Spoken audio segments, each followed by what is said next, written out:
Ladies and gentlemen, the following segment of the podcast is presented exclusively by my favorite college in America, Hillsdale College, which proudly refuses every penny of government funding to remain independent. Thank you for listening, and my sincere appreciation to Hillsdale for their sponsorship. It's all quiet in the underground bunker. Doors closed, locks bolted. But the Great One isn't just resting on his laurels. He's making sure your weekend is even better by giving you his best.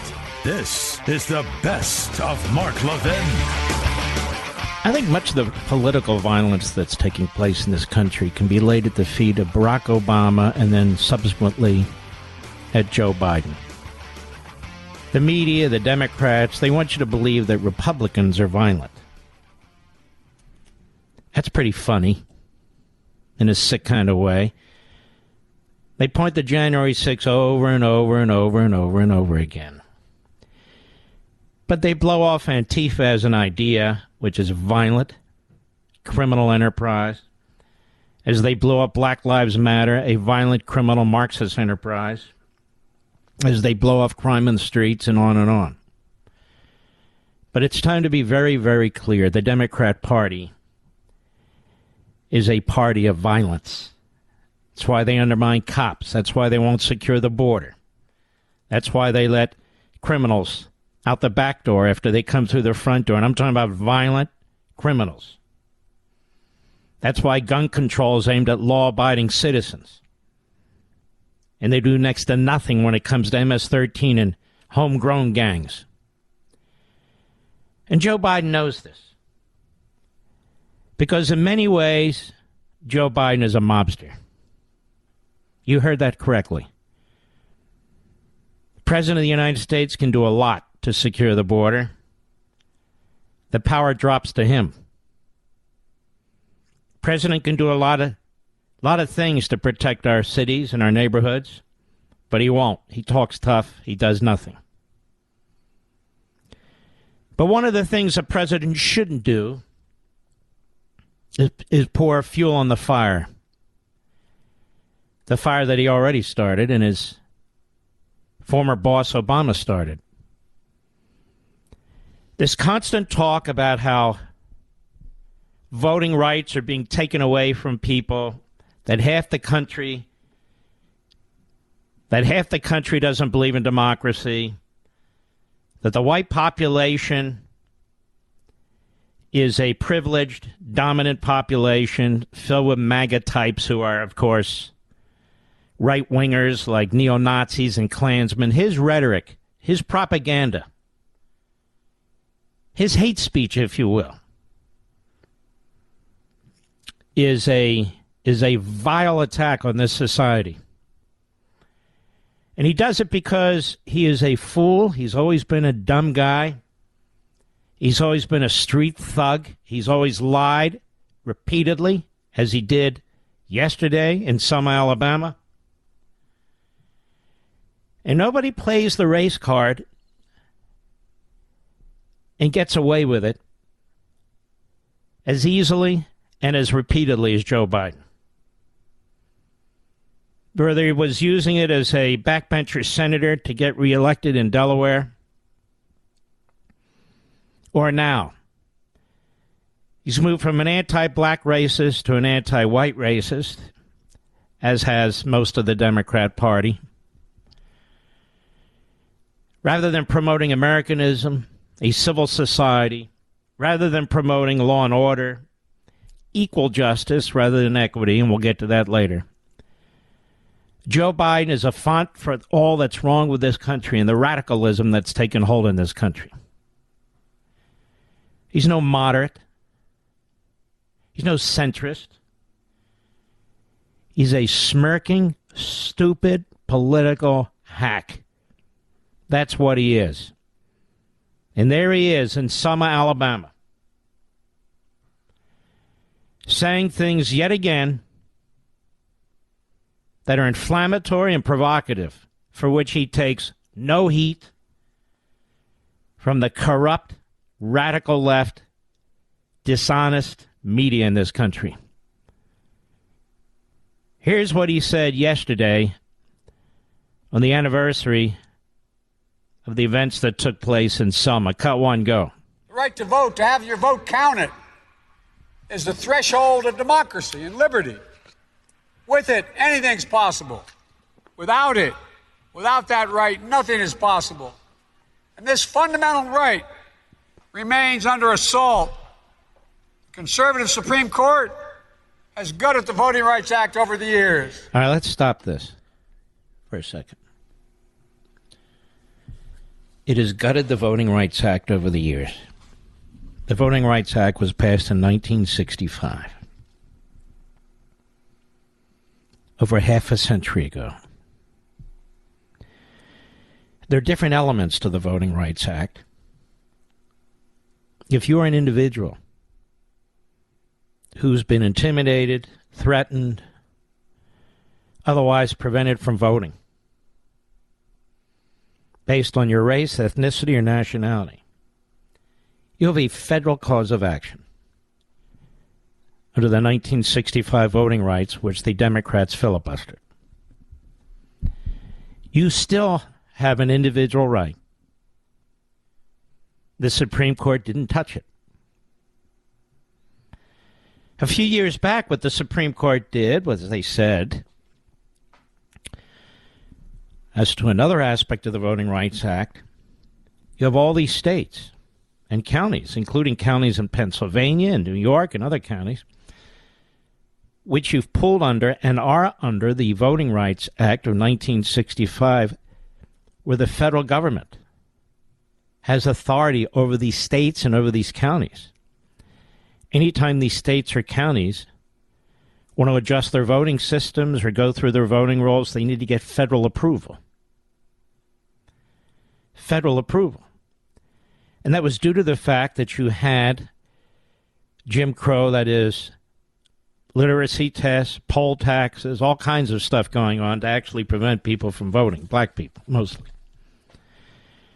So a few years back, the Supreme Court looked at this and said, well, what exactly are these states that are under the thumb of the federal government and have been for half a century? What are they doing that violates the Voting Rights Act? I mean, the Department of Justice, as well as people filing amicus or friend of the court briefs, had every opportunity to say what they saw and to provide evidence and so forth, but the federal government had no evidence. It had no evidence of racial, ethnic, or national discrimination. And so the court said this part of the 1965 Civil Rights Act doesn't apply anymore. That the federal government can't just wave it around. The federal government has to provide substantive evidence to a court to demonstrate that this is the case, and you have failed to do that.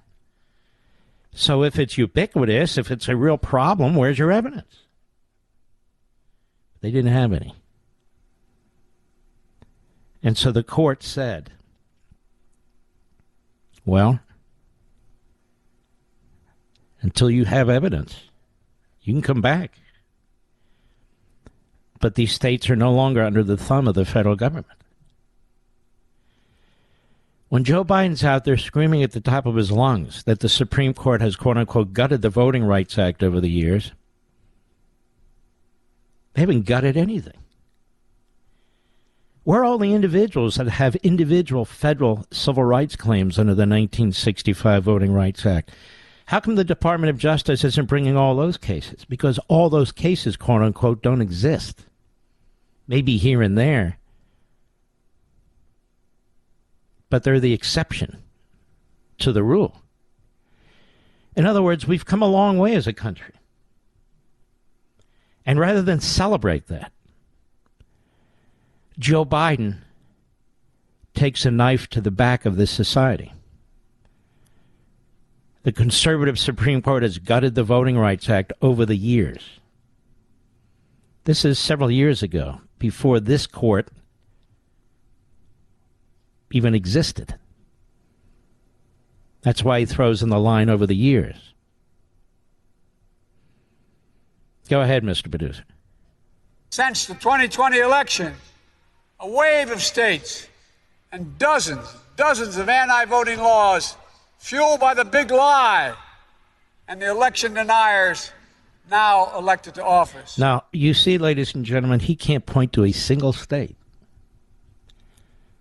A single state that has denied the vote to its citizens. He says dozens of anti-voting laws. What he means is they have passed laws to tighten up their rolls. But when you look at Georgia, which is what they targeted, and he doesn't mention Georgia by name, does he? There are more minorities, including black people, who voted in the last election than before Georgia changed its election laws. These election laws aren't aimed at preventing black people or minorities from voting. They're aimed at preventing people who are not allowed to vote from voting, or voting more often than once. Really, these election laws are aimed at Joe Biden and the Democrat Party that keeps trying to change the election system to eliminate proper procedures, oversight, challenges. And so what Joe Biden is really saying is you have state legislatures and the Supreme Court pushing back against me and the Democrat Party that you don't have vigorous voting unless we win. Go ahead. The new law here in Alabama, among other things, enacted a new congressional map that discriminated against black voters by failing to include what should have been a new predominantly black district. Now, you know what's interesting about this, America? Republicans don't really mind predominantly black districts. Do you know why? Anybody know why? Because it concentrates black voters in a district or two districts or three districts rather than black voters being placed in districts that turn a Republican district into a marginal Republican or purple district. And so when most of these challenges are made to redistricting, not all, but most, when most of them are made, it's the Democrat Party that's sued. Because the Democrat Party wants to weaken Republican districts by having more black or Hispanic or Asian, whatever they think, voters in Republican districts, pushing them further and further out to the suburbs in terms of the districts. So it's the Democrat Party that largely fights against having black voters clustered into these districts. And it's the Republican Party. And you'll have like the NAACP, Legal Defense Fund, and others that are fighting, oddly enough, on the same side against the Democrat Party. So there he is, yelling at the top of his lungs. Another second huge lie about who motivates what and who's behind what. Joe Biden is a thug. He's always been a thug. And he always will be a thug. So he lies about the Voting Rights Act. He lies about these largely black congressional districts and who doesn't want to see them. He projects the bigotry of the Democrat Party, whether it's 40 years ago or today, onto society. And he's down there screaming at the top of his lungs, and there's not a single news organization that challenges him on substance. Not one. They don't bring in their phony legal analysts or phony constitutional experts. Not one. Chuck Todd, why didn't you address this? Well, I wasn't on then. Well, address it today. I did. More broadly, NBC and ABC and CBS, New York Times, Maggot Haberman, why didn't you address this? And all the others. Jeremy and his Peters. Phil Bump. None of them address this. Mark Levin.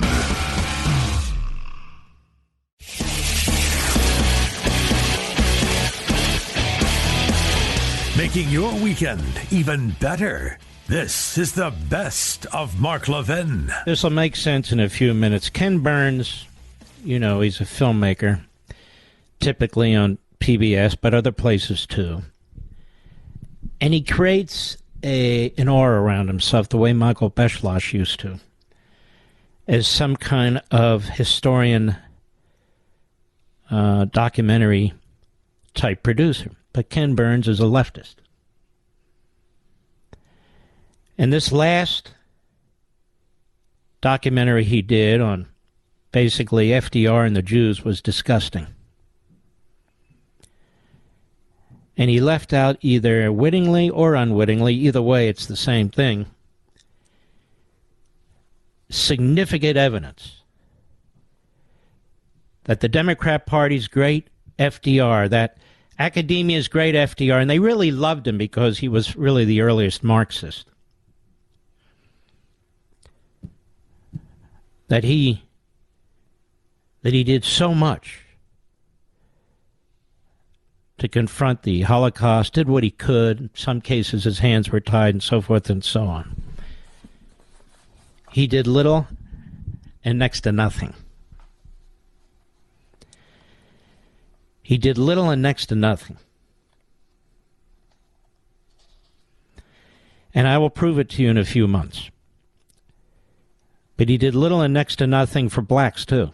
And I will prove that to you in a few months. And he helped perpetuate racism, and I will prove that to you in a few months. The great FDR wasn't so great. Regardless of the best efforts of the left, the media, phony academia, and phony producers to demonstrate otherwise. And what is going on now is with this Marxist ideology, and that's what it is. That's what it is, whether you like to hear the word or not. Everything now is considered through, addressed through, processed through a soft Marxist ideology that can lead us into horrific places. Whether it's tax the rich, redistribute the wealth, and on and on and on.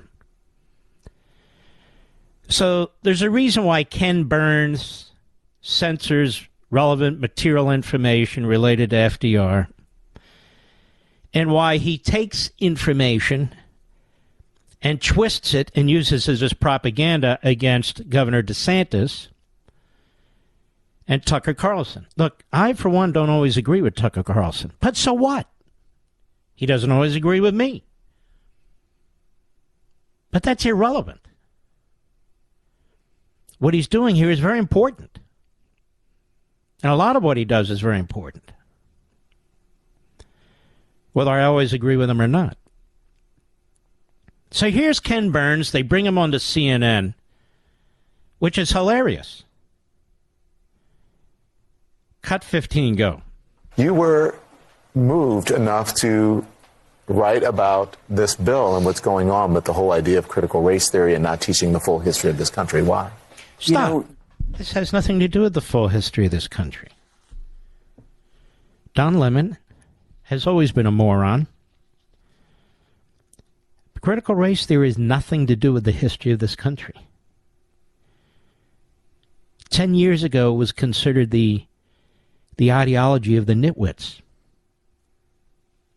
of the national black movement. It's crazy. But it has nothing to do with American history. In a few months, I will further demonstrate that, as I've already have in American Marxism. Go ahead. What makes America great is not the suppression of ideas or the pursuit of every corner of those ideas may lead us or the facts. So I guess you spoke out, didn't you? When Elon Musk and his team exposed the suppression of information on Twitter, I guess you spoke out. when the media censored the Hunter laptop. I guess you speak out now. When the media all but ignore the Biden crime family and its ties to the communist military regime in China and the millions and millions that they made. I guess you spoke out when Fauci was lying repeatedly and almost religiously to the American people. I guess you spoke out over the lie that was and is Russia collusion. And yet I don't remember you speaking out, Ken Burns, because you didn't. You're a fraud and a phony. That's right. Go ahead. About who we are and how we investigate who we are and celebrate We're not, all white people are not oppressors and racists, Ken. Maybe you are. And all minorities, especially black people, are not oppressed and victims, Ken. Don Lemon isn't. And so why don't you first explain your thorough knowledge of what CRT is? So at least we can make sure we're having a conversation about the same thing. You moron. Go ahead. Who we are. All of these bills that DeSantis and others are doing limit our ability to understand who we are and are not inclusive. They're exclusive. Excuse me, dimwit. The lack of academic freedom in our colleges and universities is coming from the Marxist left, your people. The lack of free speech in the culture is coming from you and your people on the radical left. The changing of words, the twisting of words, inclusive when they want conformity. Inclusive when they demand you use certain words that don't even make sense in certain contexts. Wokeism. That's them. That's not us. We're more than happy to compete on ideas and have debates and use free speech. They're not. And we demonstrated it, as I said. Elon Musk is a hero. And there are other heroes out there who demonstrated day in and day out. But if you're going to teach American history is not American Marxism. American history isn't the 1619 Project. This clown should know that, with all these Pulitzer Prize-winning historians, who are not all right-wingers, you know, coming together and condemning the 1619 Project and critical race theory as the crackpot ideology that it is. That's not American history. And the reason they hate DeSantis, America, because he's the one guy pushing back. He's the one guy reaching into public school, government school classrooms to make sure this ideology doesn't take hold. He's the one reaching into subsidized entities to make sure they're not pushing the Democrat Party Marxist agenda. That's not free speech. That's not a competition of ideas. That's the iron fist. That's totalitarianism. Subsidizing your own demise. Creating generations of people who hate themselves and hate their own party. A country.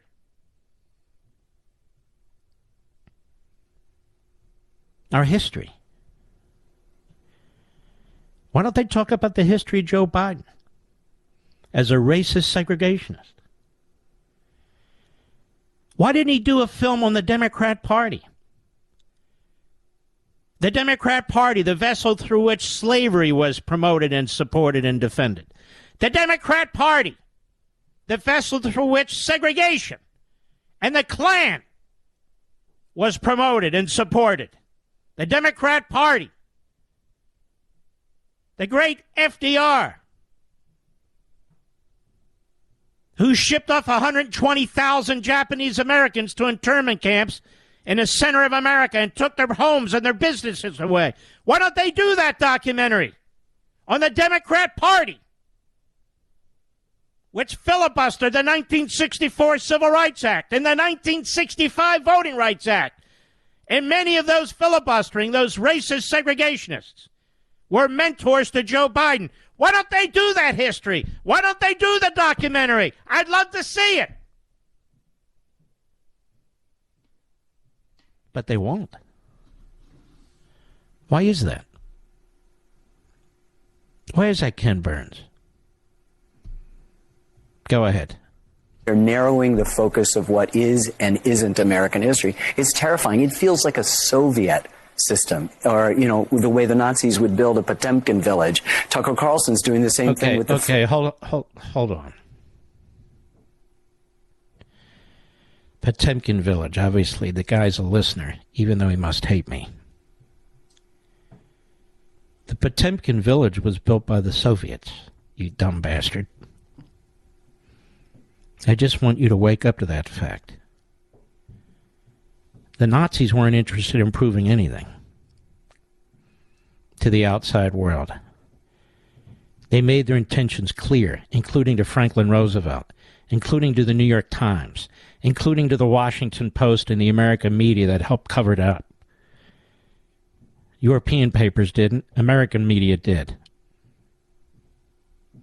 The Potemkin village, Mr. Historian Documentarian, is that of the hard left. The Marxists, the Russians, the East Germans, the Poles under communism, the Potemkin village. They wanted to show you how fantastic communism was. So they built these fronts, these town fronts. That's all they were. And that's where they would take people to show them. You know, much like Biden did when he went to the southern border, the Potemkin village I keep talking about. How they cleaned up the streets and everything. So Biden, oh, look, my policies are really fantastic. The Democrat Party is a Potemkin village.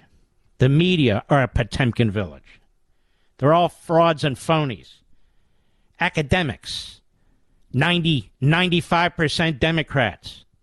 95% Marxists. Another Potemkin village of academia. You schmo. Go ahead. From 1/6. It's just a kind of rewriting of history at the most dangerous level. It's a huge threat to our republic. I'm doing, Don, a film right now, working on a major series on the history of the American Revolution, and I can tell you that Thomas Jefferson and Thomas Paine and George Washington and John Adams and James Madison and Alexander Hamilton are... shut up, you idiot. So he's doing a historic film on the American Revolution? Oh, that'll be fantastic. I thought we're supposed to hate Thomas Jefferson and George Washington and James Madison. I thought we're supposed to hate them. They were all slave owners, and anything they did, even creating the most free and prosperous society on the face of the earth, is to be diminished and degraded. I thought that was the truth. That was the case. He won't do a documentary on W.E.B. Du Bois or Du Bois. Why not? Why not? He's cited all the time. He's cited during Black History Month, mostly by white people. He's cited by members of Congress on the floor of the House and the Senate. Why won't they mention him? He was a Marxist who broke from the NAACP eventually near the end of his life. He was a big fan of Stalin's. And later he became buddies with Mao late in his life. And he's one of the great leaders, you see, that we're all supposed to look up to. According to CRT, and I don't have a problem with complete history. I have a problem with ideology dressed up as history. And this moron doesn't know the difference. He's doing a film now on Thomas Jefferson and George Washington and John Adams and Madison and Hamilton. And they'd be rolling in their graves. Why? Because they believe in critical race theory? Because they believe in sexualizing 5-year-olds? Because they believe in the destruction of private property rights and the Constitution and the Declaration? All of their babies? Is that why? You idiot. You are a true idiot. Mark Levin.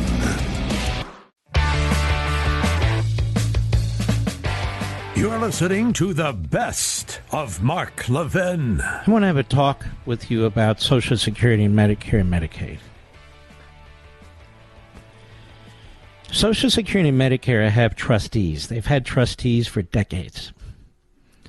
Trustees. What is a trustee? Well, many of you have wills and you have ancillary documents.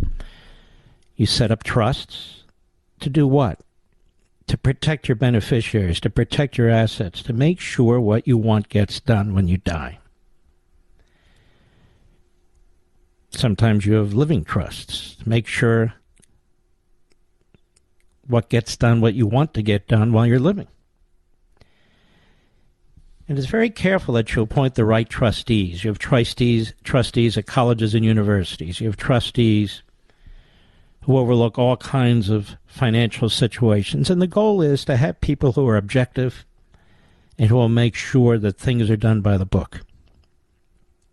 That's why you do it. Otherwise, why do it at all? Social Security has trustees. Medicare has trustees. As I said, they have for really since they started. One started in the 30s, Social Security, and Medicare started in the 60s. Now, these trustees issue annual reports, and if necessary, more frequent reports. And they issue them first to the two leaders in the Senate, the Speaker, the Majority Leader, and the Minority Leader in the House, and others in Congress. And they also release it to the President and the Vice President, and again, and others. And it also becomes public. Now, why do they do this? Why do they do it? Why do we have trustees for Social Security and Medicare? So you can know what's taking place if you care enough to check. But most importantly, so the people who are responsible for these various programs can ensure that they remain in the black, that they're functional, that they are in fact insurance programs that work. And yet the very politicians who have the responsibility to take heed when the trustees warn about the financial situation involving Social Security and Medicare are the same politicians who've all but destroyed those trust funds. It's Democrat and Republican alike, but as usual, mostly Democrat. They just see the money that pours into these trust funds as fungible. And so what have they done? They've stolen all the money that you pay in payroll taxes, and those of you who have paid in payroll taxes, and they give it to other people. Illegal aliens, redistribute wealth, God knows what. Whatever they want. And even that's not enough. So they keep printing and printing and printing, and we have inflation. That's how bad it is. That's how bad these people are. It's worse than a Ponzi scheme. And yet they are applauded and they are celebrated when they say they are protecting Social Security while at the same time expanding it to include other people and other benefits, and same with Medicare. That is, the more left-wing these people are, the more they destroy these programs. You see what they've done already to your pensions and to your savings with inflation. These are the same people who ultimately are in charge of Social Security and Medicare. Now, what do we know about these programs according to the trustees? Well, the Congressional Budget Office, which is supposed to be an independent arm of Congress, they've taken a look at this, and they've taken a look at the numbers themselves. And they say the combined spending on Social Security and Medicare will almost double by 2033 in 10 years. Will double. When required funding for the two programs will approach $4 trillion, representing more than 10% of the country's total economic output. And I want you to put on top of that the massive debt that has been created, $31.5 trillion. And then I want you to add the $1.6 trillion in student loans that you and I are supposed to pay. And this doesn't even involve discretionary spending. Anything that's not a so-called entitlement is considered discretionary spending. One of those that are considered discretionary is the defense budget and all the welfare programs. Another consequence, said Congressional Budget Office Director Philip Swagel, is that Social Security now faces a funding shortfall in 2032, 2 years sooner than the previous projection. 2032. That's 9 years from now. 9 years. Medicare is projected to experience a funding shortfall in 2028. That's 5 years from now. And Social Security, 2032, 9 years from now. And what are they going to do about it? Nothing, because Joe Biden has already politicized this. When Rick Scott dared to raise questions about it, he was attacked by McConnell.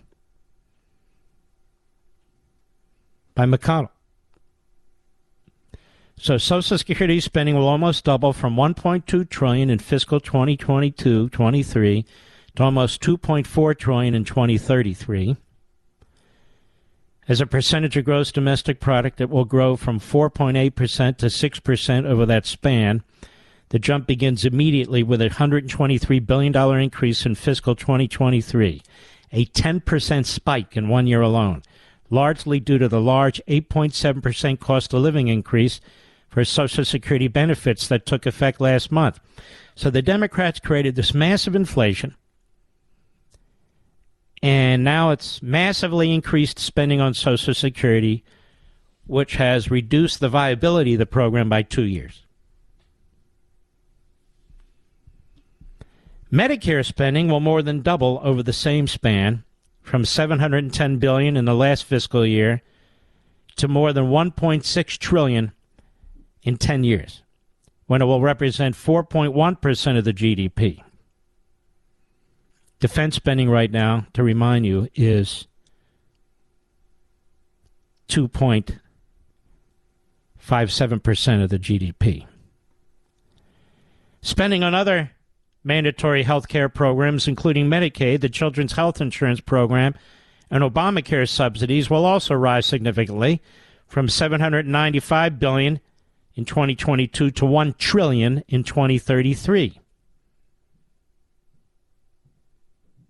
All told, the CBO found the federal debt, currently at $31.4 trillion, is on pace to balloon to roughly $50 trillion a decade from now, 10 years from now, as annual deficits are projected to rise from $1.4 trillion this fiscal year to $2.9 trillion in 2033.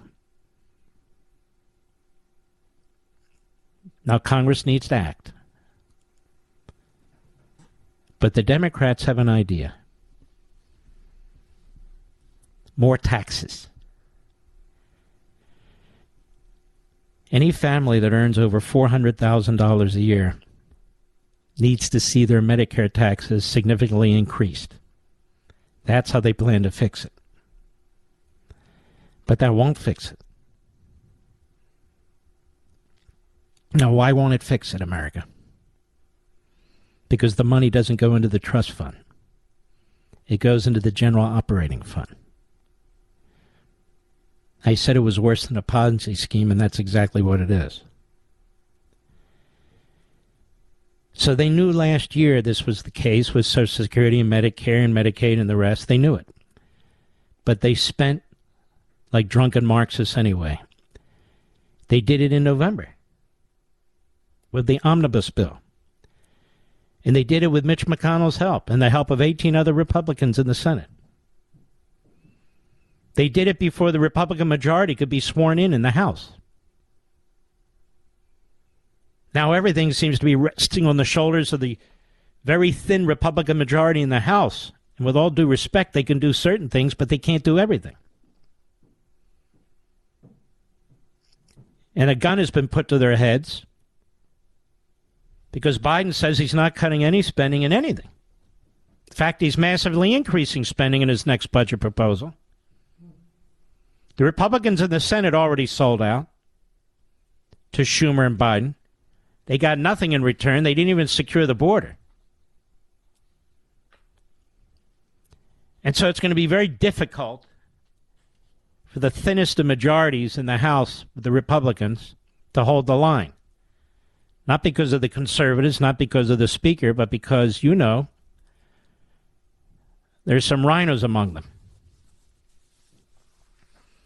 The Republicans have not proposed cutting Social Security and Medicare. There have been proposals on the table since I was a kid to increase the age for Social Security recipients and Medicare recipients, which wouldn't harm anybody today who's on it and wouldn't harm anybody who's on it in 10 years because they grandfather those folks in. That could be many of you. So if you're 55 and older, you're grandfathered in. But if it's not done, these programs will collapse. And it'll take a big chunk of the economy with it, and millions of people for sure with it. But Biden won't do it. And the Democrats are attacking any effort. They just say, raise taxes, that'll fix it. Folks, we can extract every damn nickel you have. And we can't keep up with this debt. We just cannot. It's not possible. We create, give or take, $19 trillion in economic value every year. Some people think it's less, 18.4. We're talking about an on-budget debt of $31.4 trillion. Add in $1.6 trillion in student loan debt. And when you add in Social Security and Medicare debt, that is, these promised payments to people who are now and have paid into these systems, you're adding another $200 trillion. So they're talking about taxing people over $400,000. This isn't even going to be a drop of a drop of a drop in a lake. To use their favorite word, this is a systemic issue now. And they know it. But the Democrats will not even allow it to be discussed. And they're going to go right back with their Marxist pablum about tax the rich. Because they know they can win elections saying that. That works. When you're for the people, and I say this sarcastically, and you're Marxist in your ideology, you pretend to be moderate, and you're pretending to save the very people who you're destroying. Save the very programs that you have destroyed and continue to destroy. They stole almost $1 trillion out of Medicare for Obamacare, folks. They took another $300 billion out of Medicare for this omnibus bill, folks. That's what they do. Because they don't believe that there's any need for budget discipline. Charles Payne talks about modern monetary policy. This has been talked about a lot. And it's simply this, a Ponzi scheme. That is, that a government can print as much money as it wants, create as big a debt as it wants. So what? It just owes itself. And by owing itself, it doesn't have to pay it back. Now, of course, you have to be a lunatic. You have to be certifiably insane to think that. Because the laws of economics know no boundaries. They don't care about federal government, state government, printing presses, digital, doesn't matter. If you create too much money, it becomes worthless. Some of you are too young, but some of us aren't. If you don't know this, I want you to go online, use your preferred search engine, and look up the Weimar Republic in Germany and ask about the economic conditions. Ask about inflation. Or more modern times, talk to somebody who fled Venezuela and is now in the United States. Ask them if people can eat, if there's any form of sustenance, in a country that destroys its currency? Ask. We have real live people. Barely live, but they manage to live. They'll give you the answer. And that is where the Democrat Party is taking us. And people like Mitch McConnell and other Republics. This is where they're taking us. Now, when it comes to Medicare, 5 years isn't that long away, is it? And then we have states like California that are going bankrupt. Now, there's a dispute over whether a state can actually go bankrupt. I believe they can. We've seen cities go bankrupt, like New York City, that had to get bailed out. And that's what Gavin Newsom figures in California. If there's a Democrat in office and a Democrat Congress, no matter what they do, the feds will bail them out. Look at all the money that was sent to these states during COVID that they blew, that they wasted, one-time money. Huge amounts. Got them out of their debt. Now most of them are back in debt. And the reason is the private sector works on supply and demand. The government works on demand and demand only. Because that's what gets you the votes. Mark Levin.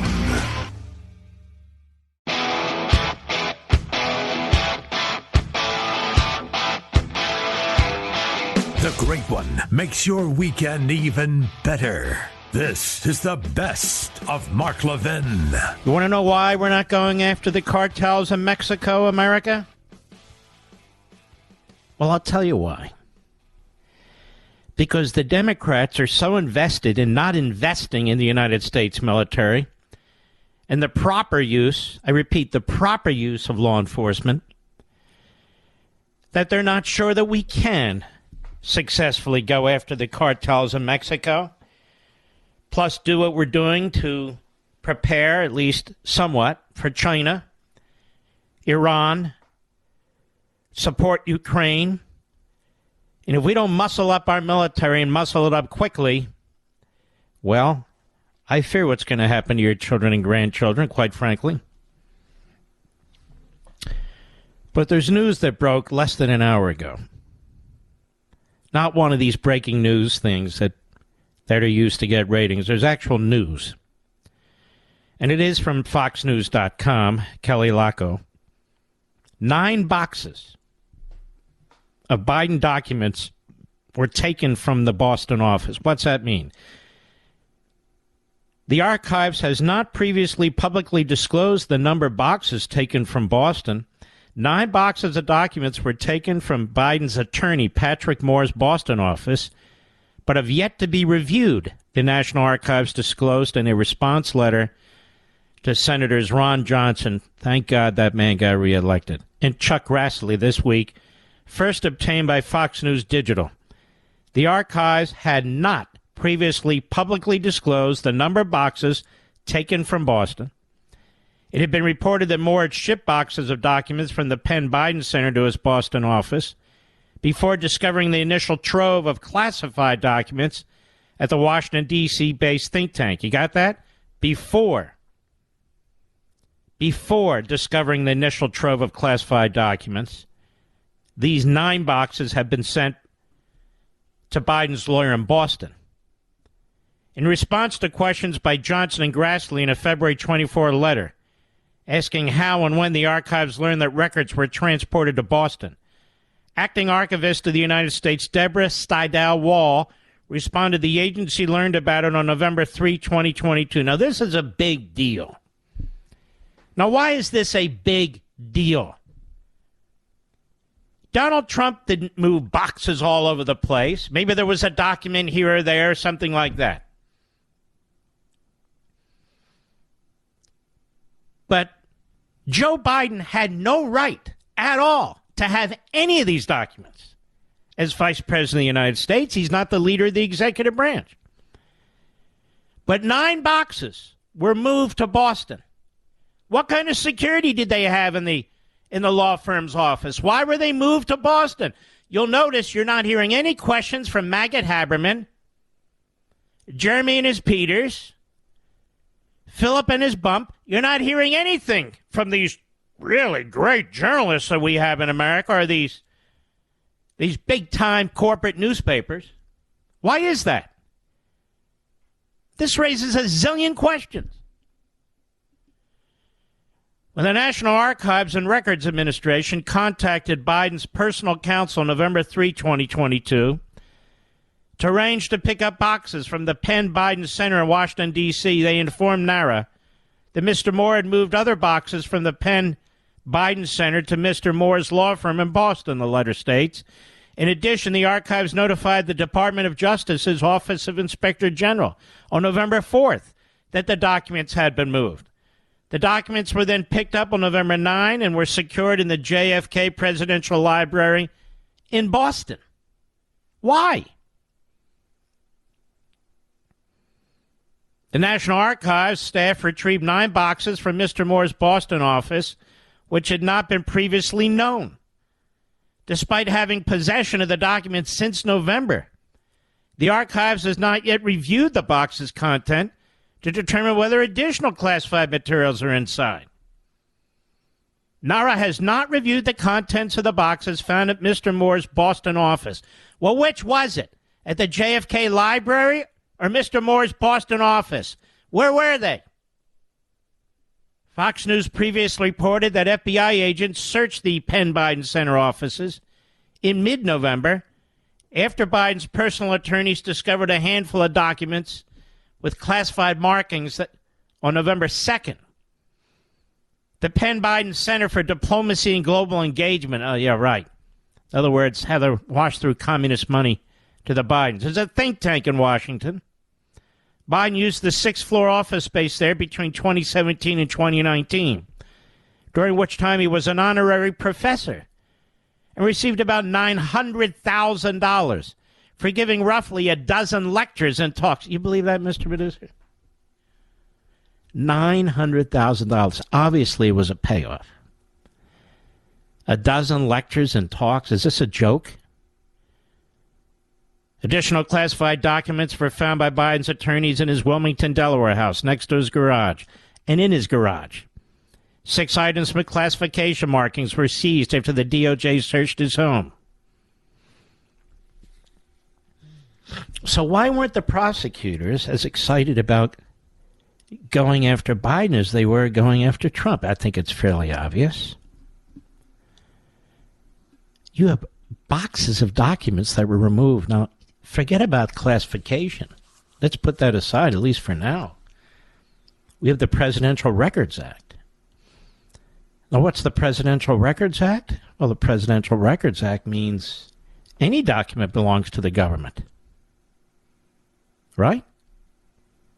Any government belongs to any document belongs to the government. So to move 9 boxes to your attorney and then put it in the JFK library, even though the recitation here is somewhat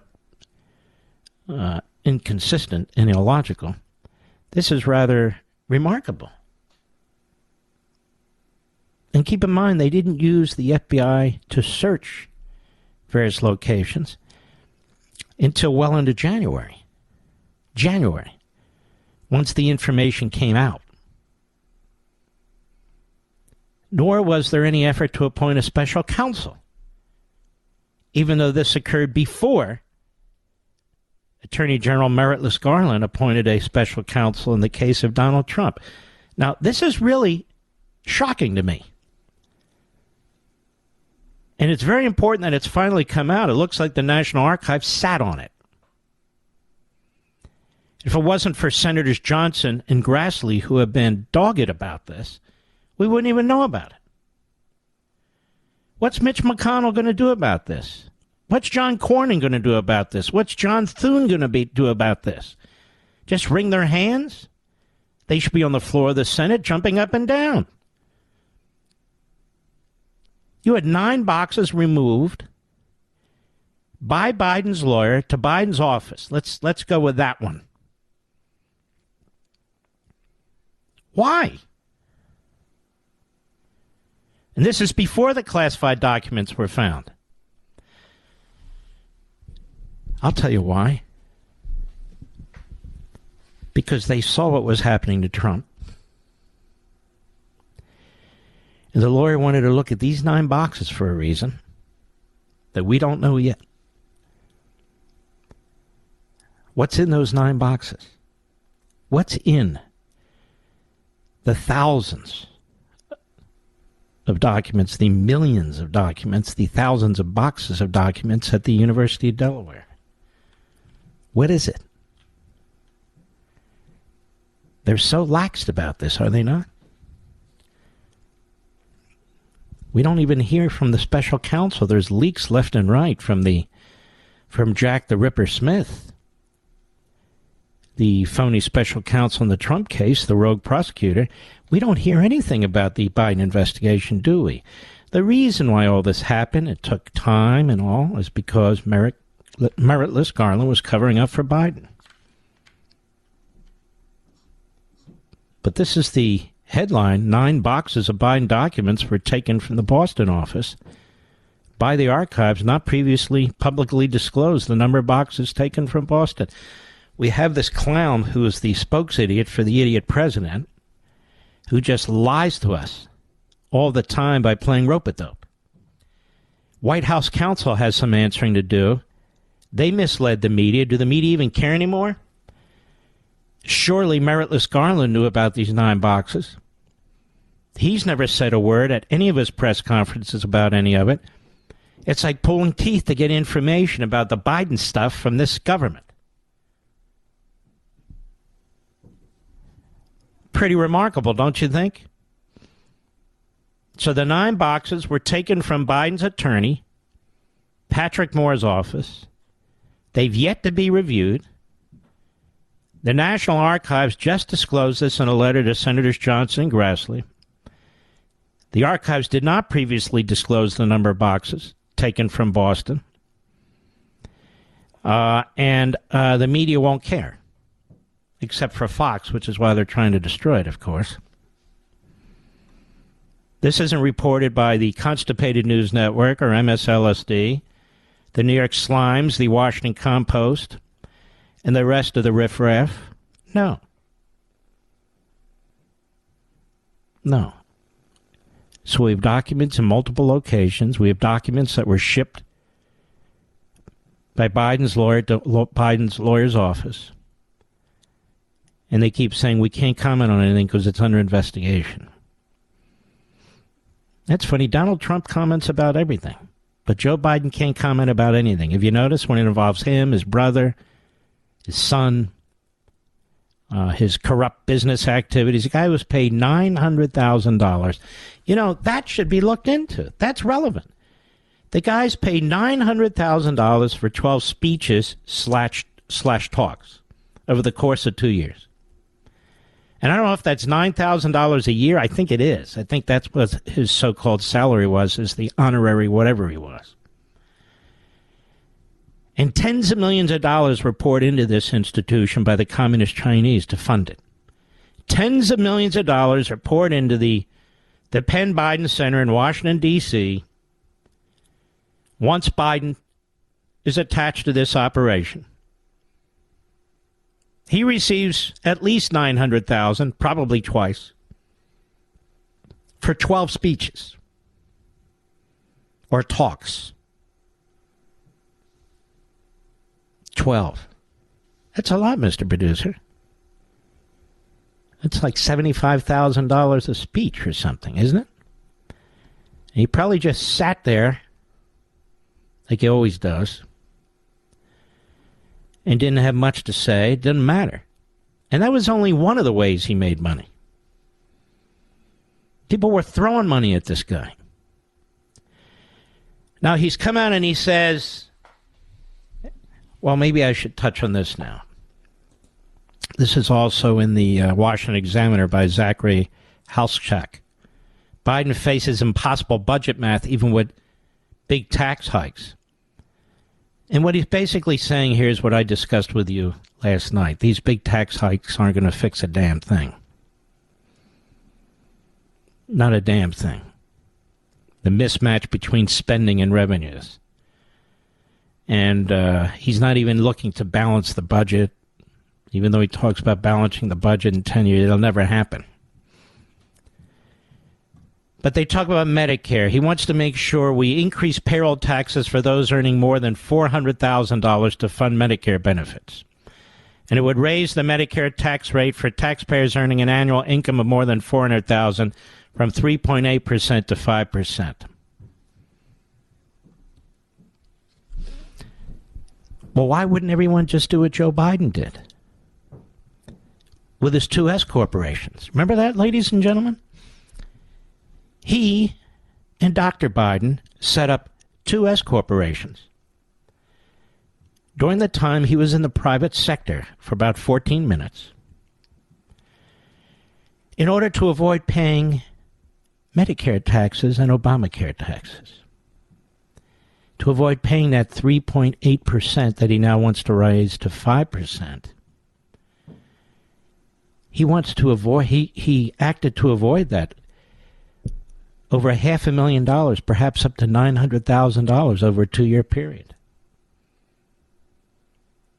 How come they don't talk about this in any of the articles? Mark Levin.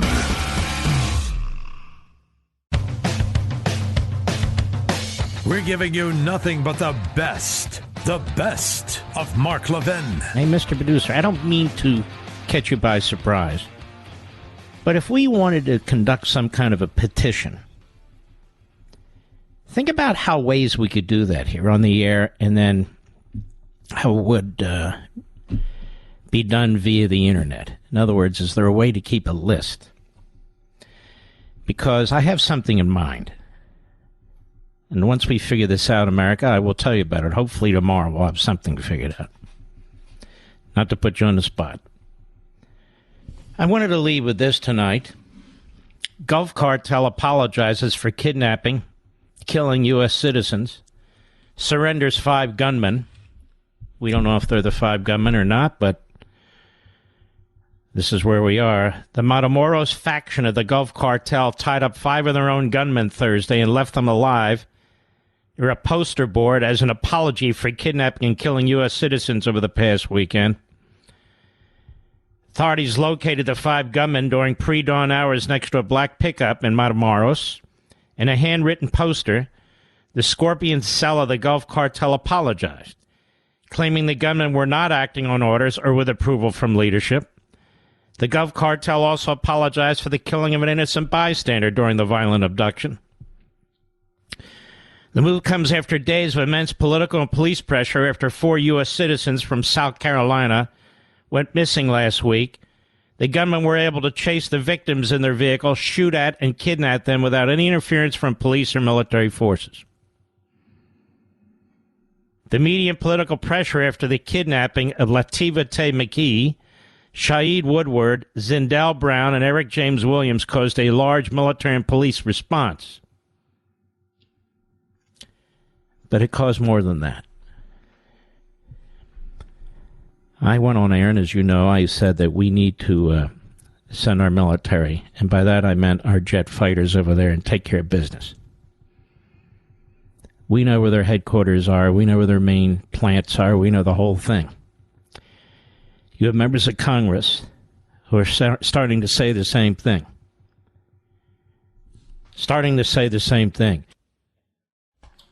Violent, vicious torturers and killers only know one thing: fear. And if all their businesses are on the line and all their families are on the line and everything is on the line, including their lives, then they have something to fear. Do I believe this is true, what took place here? Yes. I don't know if these are the 5 gunmen or not. But there's no reason to believe that they're not. And it really is remarkable. It's remarkable because on our side of the border, not the president, not the Secretary of Defense, not the head of the FBI, not the Attorney General, but the people, you, me, we're fed up. It's our citizens who are being slaughtered by fentanyl and other drugs. It's our citizens who are being slaughtered, several of them, as they go over to Mexico, kidnapped. We the people. And we've had enough of it, and these politicians are incapable of doing anything about it.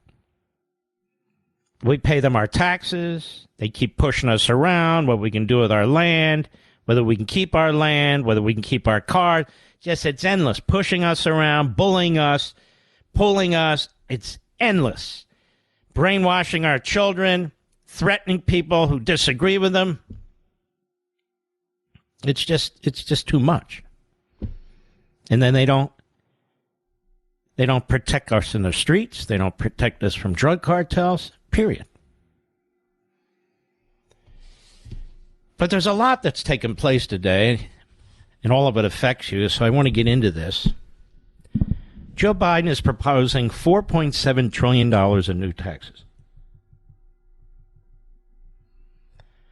$4.7 trillion in new taxes. And so they just keep spending, they just keep creating debt, and they just keep taxing us.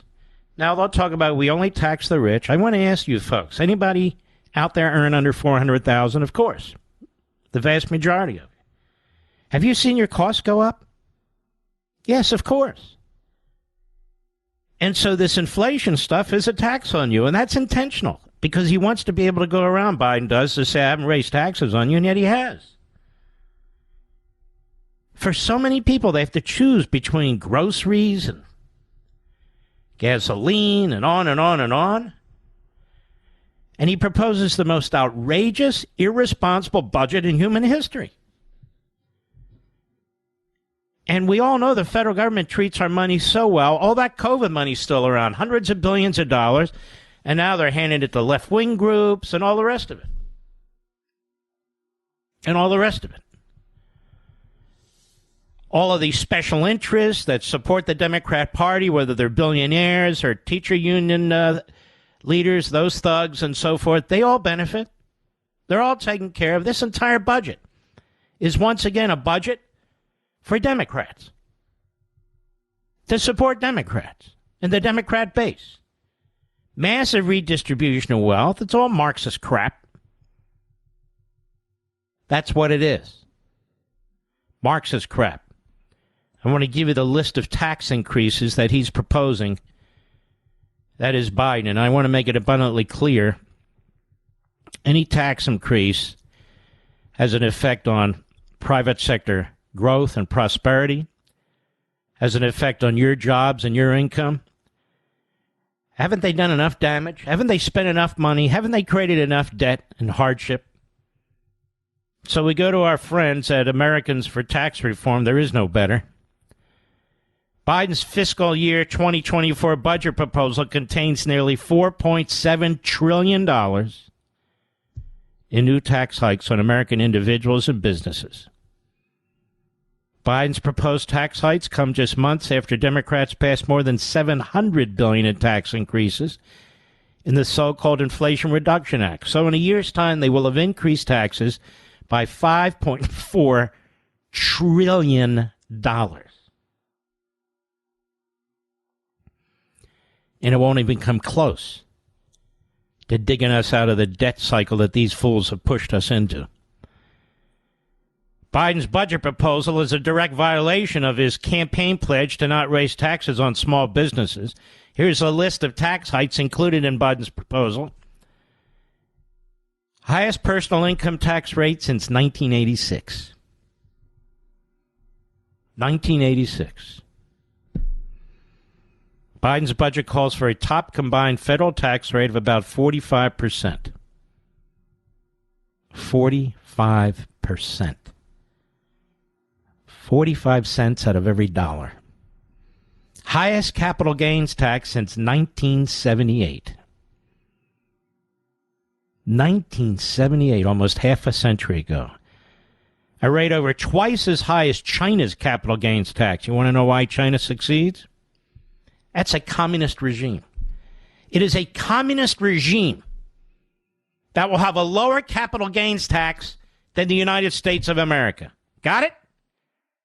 Biden's plan nearly doubles the capital gains tax rate for investment to 39.6%, effectively 40% from 20%. The U.S. currently has a combined capital tax rates of 29%. And that includes the 3.8% Obamacare tax and the 5.4% state average capital gains rate. Under Biden, this rate would approach 50%. This would give the United States a capital gains tax that is significantly higher than virtually all foreign competitors. Blue states, such as California, would see capital gains rates above 60%. Now, you might say, what does that have to do with me? Really? You have money in mutual funds? That has to do with you. That has to do with you. Your pensions, right? Your home, right? Corporate tax rate higher than communist China. A 31% increase from 21% to 28%. So just be clear, the capital gains rate will be twice as high as communist China's. The corporate tax rate will be higher than communist China's. Biden raises the current 21% federal corporate income tax rate to 28%, higher than communist China's 25%. And note that industry sectors of strategic use to China, they pay an even lower rate of 15% or even 10%. That's how you know what? I'm embarrassed to say this. The genocidal maniacs who run China understand tax policy better than the American Marxist maniacs that run our country. After adding state corporate income taxes, the combined federal-state run rate under Biden amounts to 32% corporate rate, 1/3 of every dollar. American workers will bear the brunt of Biden's corporate tax increase. The nonpartisan Joint Committee on Taxation affirmed in congressional testimony corporate tax rate hikes would hit, quote, labor and laborers, unquote. He's going to do this in the middle of inflation that's moving into a recession. I'm telling you, we have stagflation. I've been saying this all along. Nobody wants to use that phrase, but that's where we are. This tax increase will be passed along to families in the form of higher prices of goods and services. For instance, a 2020 study by the National Bureau of Economic Research found 31% of the corporate tax falls on consumers. And a corporate tax increase will harm workers in the form of lower wages and fewer jobs. So there's only so many variables. You got to raise prices. You got to take it out of the workers. Either the number of workers or what you're paying them or both. See, but if you've worked in the federal government your entire life, and the 2 years you didn't, you're getting money from the communist Chinese, you don't know this. Or you don't care. Or if you're part of the teachers union and public sector unions of that sort, you don't care because none of this matters to you. Then this is the one that really gets me. An unconstitutional wealth tax on unrealized gains. Now, I want you to think about this. Biden's budget calls for an annual, every year, 20% minimum tax on the unrealized gains of individuals with income and assets exceeding $100 million. Now, your eyes glaze everything. That has nothing to do with me. I don't care. It has everything to do with you. We need people to invest in the private sector, to invest in technologies, to invest in oil drilling. $100 million for capital investments. It's a drop in the bucket. It's a drop in the bucket. We're not talking about what's in your savings account here. This is a $360 billion annual tax increase. Now, this wealth, as we say, it's not realized. So nothing's been sold. Nothing's been sold. It's the latest attempt by the Democrats to reshape the tax code and pass a tax on unrealized gains. Imagine in your own life being taxed every year by the federal government on the value of your home. 20%. Just sits there, you haven't sold it. Well, that's what they're talking about. The new tax is similar to the wealth taxes pushed by radical leftists such as Senator Elizabeth Warren and Bernie Sanders. Capital gains taxes should only be paid when an asset is sold. Biden's proposal would break with current tax policy and tax Americans based on the value of an asset on a particular arbitrary date. So you'd be reporting to the IRS, what is your wealth? Wait a minute, that's not, what is your wealth? Where do you get it from? Well, I don't have any income, it doesn't matter. We're taxing your wealth every year. But don't worry, it's $100 million or more. And by the way, it starts at $100 million, then it goes to $10 million, then it goes to $1 million, then it goes to you. Because the government's out of money, and they're desperate, and they're coming for you. It would empower the IRS, encourage taxpayers to move assets overseas, could grow to hit millions of Americans over time. You better believe it will.